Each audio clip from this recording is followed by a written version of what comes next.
ಎಲ್ರಿಗೂ ನಮಸ್ಕಾರ.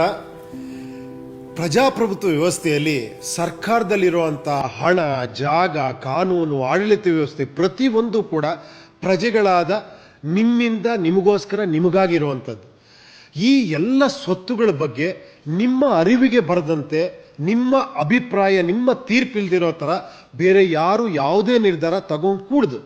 ಸೊ ಈ ಒಂದೇ ಒಂದು ಮುಖ್ಯವಾದ ಕಾರಣಕ್ಕೋಸ್ಕರ ನಮ್ಮ ಉತ್ತಮ ಪ್ರಜಾಕೀಯ ಪಕ್ಷದಿಂದ ಚುನಾವಣೆ ನಿಲ್ಲುವಂಥ ಅಭ್ಯರ್ಥಿಗಳು ತಂತ್ರಜ್ಞಾನನ ಉಪಯೋಗಿಸ್ಕೊಂಡು ಅಧಿಕಾರನ ಹೇಗೆ ಪ್ರಜೆಗಳಾದ ನಿಮಗೆ ಹಸ್ತಾಂತರ ಮಾಡ್ಬೋದು ಅನ್ನೋದಕ್ಕೋಸ್ಕರ ಒಂದು ಫ್ಲೋ ಚಾರ್ಟ್ನ ಬಿಡುಗಡೆ ಮಾಡ್ತಾ ಇದ್ದೀವಿ. ಆ ಫ್ಲೋ ಚಾರ್ಟ್ ಹೇಗಿರುತ್ತೆ ಅಂದರೆ, ಈ ಚಾರ್ಟ್ ಏನಂದ್ರೆ ಇದು ಪ್ರಜಾಪ್ರತಿನಿಧಿಯ ಕಾರ್ಯವೈಖರಿಯ ವಿಧಾನ. ಅಂದ್ರೆ ಈ ಕಾರ್ಪೊರೇಟ್ ಕಂಪನಿಗಳಲ್ಲಿ SOP ಅಂತಾರೆ, ಸ್ಟ್ಯಾಂಡರ್ಡ್ ಆಪರೇಟಿಂಗ್ ಪ್ರೊಸೀಜರ್. ಅಂದ್ರೆ ನಮ್ಮ ಉತ್ತಮ ಪ್ರಜಾಕೀಯ ಪಕ್ಷದಿಂದ ಯಾರೇ ಒಬ್ರು ಬಂದಿಲ್ಲಿ ಎಲೆಕ್ಷನ್ಗೆ, ಚುನಾವಣೆಗೆ ನಿಲ್ಲಬೇಕು ಅನ್ನೋರು ಈ ಕಾರ್ಯವಿಧಾನನ ಅನುಸರಿಸಲೇಬೇಕಾಗತ್ತೆ. ಅದರಲ್ಲಿ ಬಹಳ ಮುಖ್ಯವಾದ ಏನು ಅಂದ್ರೆ, ನೋಡಿ ಮೇಲ್ಗಡೆ ಹಾಕಿದೀವಲ್ಲ, ಪೋಲಿಂಗ್ ಮೂಲಕ ಜನರ ತೀರ್ಪು ಪಡೆಯದೆ ಜನಪ್ರತಿನಿಧಿಯು ಯಾವುದೇ ನಿರ್ಧಾರವನ್ನು ತೆಗೆದುಕೊಳ್ಳುವಂತಿಲ್ಲ. ಜನರ ಪೋಲಿಂಗ್ ಇಲ್ಲದೆ ಮತ್ತು ಪೋಲಿಂಗ್ ತೀರ್ಪಿಗೆ ಬದಲಾಗಿ ತೆಗೆದುಕೊಳ್ಳುವ ಯಾವುದೇ ನಿರ್ಧಾರವನ್ನು ಸೂಕ್ತವಾದ ದಾಖಲೆಗಳೊಂದಿಗೆ ಸಮರ್ಥಿಸಿಕೊಳ್ಳಬೇಕಾಗುತ್ತದೆ. ಸೊ ಇದು ಬಹಳ ಮುಖ್ಯ. ಅಂದ್ರೆ ಈ ಪೋಲಿಂಗ್ ಮಾಡೋದಕ್ಕೆ ಬಹಳ ಮುಖ್ಯವಾಗಿ ಏನ್ ಬೇಕು ಅಂದ್ರೆ ಜನಸಂಪರ್ಕ. ಯಾರೇ ಒಬ್ಬ ಚುನಾಯಿತ ಪ್ರತಿನಿಧಿ ಪ್ರಜಾಕೀಯ ಪಕ್ಷದಿಂದ ಆಯ್ಕೆಯಾದ ಪಕ್ಷದಲ್ಲಿ ಆತ ಮೊದಲ ಮಾಡಬೇಕಾದ ಕೆಲಸ ಜನಸಂಪರ್ಕ. ಆ ಜನಸಂಪರ್ಕ ಮಾಡೋದಕ್ಕೆ ಯಾವ ರೀತಿ ಮಾಡಬಹುದು? ತಂತ್ರಜ್ಞಾನದ ಮೂಲಕ, ಮಾಧ್ಯಮಗಳ ಮೂಲಕ, ಆಡಳಿತದ ಅಂಗಗಳು ಮತ್ತು ಸ್ವಯಂ ಸೇವಕರ ಮೂಲಕ, ಜನಸಂಪರ್ಕ ಕೇಂದ್ರ ಮತ್ತು ಅಲ್ಲಲ್ಲಿ ದೂರು ಪೆಟ್ಟಿಗೆ ಇಡೋದ್ರ ಮೂಲಕ, ಮತ್ತೆ ವೈಯಕ್ತಿಕವಾಗಿ ಭೇಟಿ. ಇದು ಬಹಳ ಮುಖ್ಯ. ಗ್ರಾಮ ಸಭಾ, ವಾರ್ಡ್ ಸಭಾ, ಅಂದ್ರೆ ಹಳ್ಳಿಗೆ ಅಥವಾ ಸಿಟಿಲಿದ್ರೆ ವಾರ್ಡ್ಗೆ ಹೋಗಿ ಜನರನ್ನ ಭೇಟಿ ಮಾಡಿ ಅವರ ಕುಂದುಕೊರತೆಗಳೇನು, ಅವರ ಬೇಡಿಕೆಗಳೇನು, ಅವರ ಅಗತ್ಯತೆಗಳೇನು ಅನ್ನೋದನ್ನ ತುರ್ತು, ಮಧ್ಯಮ ಮತ್ತು ಕಡಿಮೆ ಆದ್ಯತೆಗಳೊಂದಿಗೆ ಜನರಿಂದಲೇ ಅದನ್ನ ಪಡ್ಕೊಬೇಕು. ಅಂದ್ರೆ ಕೆಲವನ್ನ ಬಹಳ ಬೇಗ ನಮಗಾಗ್ಬೇಕಾಗಿದೆ ಈ ಕೆಲಸ, ಕೆಲವು ಪರವಾಗಿಲ್ಲ, ನಿಧಾನ ಆದ್ರೂ ಪರವಾಗಿಲ್ಲ ಅಂತ ಈ ಬೇಡಿಕೆಗಳನ್ನೆಲ್ಲ ಜನರಿಂದ ಪಡೆಯೋದ್ರ ಜೊತೆಲೆ ಕೆಲವು ಜಾಣ ಜನರ ಕಲ್ಪನೆಗಳು ಮತ್ತು ಸಲಹೆಗಳನ್ನು ಪ್ರತ್ಯೇಕವಾಗಿ ಪಡಿಬಹುದು. ಅಂದ್ರೆ ಇವಾಗ ಒಂದು ಹಳ್ಳಿಲಿ ಒಬ್ಬ ರೈತನಿಗೆ ಏನೋ ಒಂದು ಅದ್ಭುತವಾದಂತ ಐಡಿಯಾ ಇರುತ್ತೆ, ಅಥವಾ ಒಂದು ನಗರದಲ್ಲಿ ಯಾವುದೋ ಒಂದು ಸ್ಟೂಡೆಂಟ್ಗೋ ಯಾರಿಗೋ ಒಂದು ಅದ್ಭುತವಾದ ಐಡಿಯಾ ಇದ್ರೆ ಅದನ್ನ ಪ್ರತ್ಯೇಕವಾಗಿ ಸಂಗ್ರಹಿಸ್ಕೊಬಹುದು. ನಂತರ ಈ ತರ ಎಲ್ಲ ಬೇಡಿಕೆಗಳು ಮತ್ತು ಜನರ ಕಲ್ಪನೆಗಳನ್ನ ತಗೊಂಡ ನಂತರ ಇವುಗಳನ್ನಿಟ್ಕೊಂಡು ತಜ್ಞರ ಜೊತೆ ಡಿಸ್ಕಸ್ ಮಾಡಿ, ಚರ್ಚಿಸಿ ಅದನ್ನ ಸಪರೇಟ್ ಆಗಿ ವಿಂಗಡಣೆ ಮಾಡ್ಕೊಳ್ಬೇಕಾಗತ್ತೆ. ಯಾವ ರೀತಿ ವಿಂಗಡಣೆ ಯಾಕೆ ಮಾಡ್ಕೊಬೇಕು ಅಂದ್ರೆ, ಯಾವ ವಿಷಯಗಳನ್ನ, ಬೇಡಿಕೆಗಳನ್ನ ಸದನದಲ್ಲಿ ಇಡಬೇಕು, ಯಾವ ವಿಷಯಗಳನ್ನ ಆಡಳಿತದೊಂದಿಗೆ ಕಾರ್ಯನಿರ್ವಹಣೆ ಮಾಡಬೇಕು,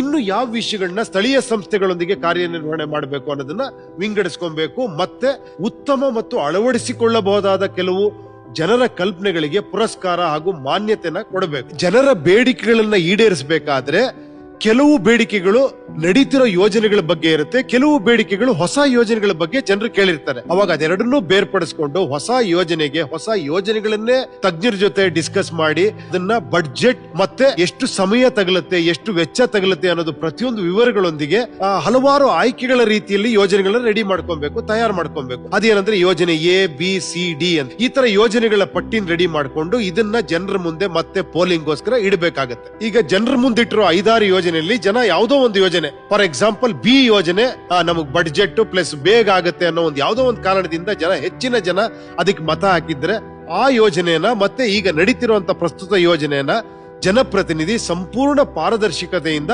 ಕಾರ್ಯನಿರ್ವಹಿಸಬೇಕು ಮತ್ತು ಜನರಿಗೆ ಅಂತಿಮ ವರದಿಯನ್ನು ಪ್ರಸ್ತುತಪಡಿಸಲು ದೃಶ್ಯ ದಾಖಲೆಗಳನ್ನು ಸಿದ್ಧಪಡಿಸಿಕೊಳ್ಳಬೇಕು. ಈಗ ಹೊಸ ಯೋಜನೆಗಳು, ನಡೀತಿರೋ ಯೋಜನೆಗಳು, ಅದರದ್ದು ಏನೇನ್ ಕೆಲಸ ಮಾಡಿದ್ದಾರೆ, ಅದರ ದೃಶ್ಯ ದಾಖಲೆಗಳು ಎಲ್ಲವನ್ನೂ ಸಿದ್ಧಪಡಿಸಿಕೊಂಡು ಅದರ ಕಂಪ್ಲೀಷನ್ ಅಂದ್ರೆ ಅದರ ಮುಕ್ತಾಯ ಆದ ನಂತರ ಜನಕ್ಕೆ ಅದನ್ನ ಉಪಯೋಗಕ್ಕೆ ಬರೋ ಹಾಗೆ ಇಡೋದ್ರ ಮೂಲಕ ತನ್ನ ಕಾರ್ಯನಿರ್ವಹಣೆ ಹೇಗೆ ಮಾಡಿದೀನಿ ಅದಕ್ಕೆ ದೃಶ್ಯ ದಾಖಲೆಗಳೊಂದಿಗೆ ಪ್ರತಿಯೊಂದನ್ನು ಕೂಡ ಜನಪ್ರತಿನಿಧಿಯ ಕೆಲಸದ ಬಗ್ಗೆ ಸಾರ್ವಜನಿಕರ ಅಭಿಪ್ರಾಯಕ್ಕಾಗಿ ಪೋಲಿಂಗ್ ಮಾಡಬೇಕು. ನಾನ್ ಯಾವ ರೀತಿ ಕೆಲಸ ಮಾಡಿದೀನಿ, ಇದು ನಿಮ್ಗೆ ತೃಪ್ತಿ ಆಗಿದ್ಯಾ, ಈ ರೀತಿ ರಿಸಲ್ಟ್ ಕೊಟ್ಟಿದ್ದೀನಿ, ಇದು ನಮ್ಗೆ ಇಷ್ಟ ಆಗಿದೆಯಾ ಅನ್ನೋದು ಕೂಡ ಪ್ರತಿಯೊಂದು ದೃಶ್ಯ ದಾಖಲೆಗಳೊಂದಿಗೆ ಆತ ಮತ್ತೆ ಜನರ ಮುಂದೆ ಹೋಗಲೇಬೇಕಾಗತ್ತೆ.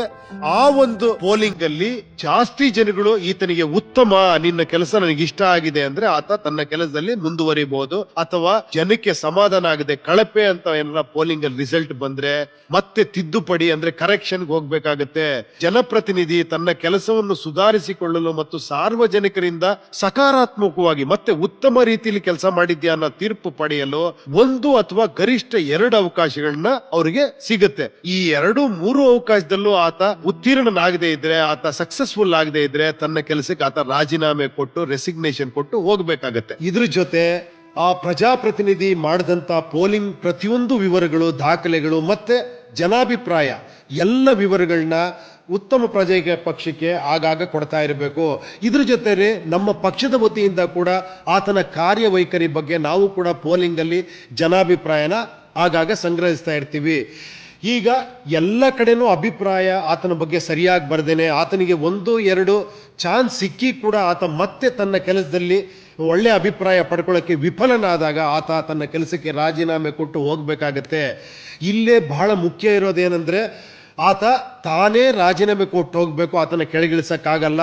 ನಾಳೆ ಆತ ಸಮಜಾಯಿಸಿ ಕೊಡ್ಬೋದು ಅಥವಾ ಹಠ ಮಾಡ್ಬೋದು ತಾನು ಕೆಲಸದಲ್ಲಿ ಮುಂದುವರಿತೀನಿ ಅಂತ. ಆಗ ಮಾತ್ರ ಒಂದು ಹೋರಾಟ ಮಾಡಿ ಆತನ ನಾವು ಕೆಳಗಿಳಿಸ್ಬೇಕಾಗತ್ತೆ. ಯಾಕಂದ್ರೆ ನಾವು ಈ ವಿಚಾರದ ಮೇಲೇನೆ ನಿಮ್ಮ ಹತ್ರ ಮತ ಕೇಳಿರೋದು, ನೀವು ಈ ವಿಚಾರಕ್ಕೋಸ್ಕರನೇ ಬೆಂಬಲ ಕೊಟ್ಟು ಆತನಿಗೆ ಕೆಲಸ ಕೊಟ್ಟಿರೋದು. ನಾಳೆ ಇದರಲ್ಲಿ ಅನುತ್ತೀರ್ಣನಾದ್ರೆ ಆತನ ಕೆಳಗಿಳಿಸೋದಕ್ಕೋಸ್ಕರ ಒಂದು ಹೋರಾಟ ಮಾಡಬೇಕಾಗತ್ತೆ. ಅದಕ್ಕೆ ನಾನು ಸಿದ್ಧನಿದ್ದೀನಿ. ನಿಮ್ಮ ಬೆಂಬಲ ಬಹಳ ಮುಖ್ಯ ಅದಕ್ಕೆ. ಸೊ ನಿಮ್ಮ ಬೆಂಬಲ ಇದೆ ಅಂತ ನಂಬ್ತಾ ಎಲ್ಲರಿಗೂ ಒಳ್ಳೇದಾಗ್ಲಿ. ಜೈ ಪ್ರಜಾಕೀಯ. ವಿಚಾರಕ್ಕೋಸ್ಕರ ನಿಮ್ಮ ಮತ ಇರಲಿ, ವಿಚಾರಕ್ಕೆ ನಿಮ್ಮ ಬೆಂಬಲ ಇರಲಿ ಅಂತ ಹೇಳ್ತಾ ಎಲ್ರಿಗೂ ಧನ್ಯವಾದ. ಎಲ್ರಿಗೂ ಒಳ್ಳೇದಾಗ್ಲಿ. ನಮಸ್ಕಾರ.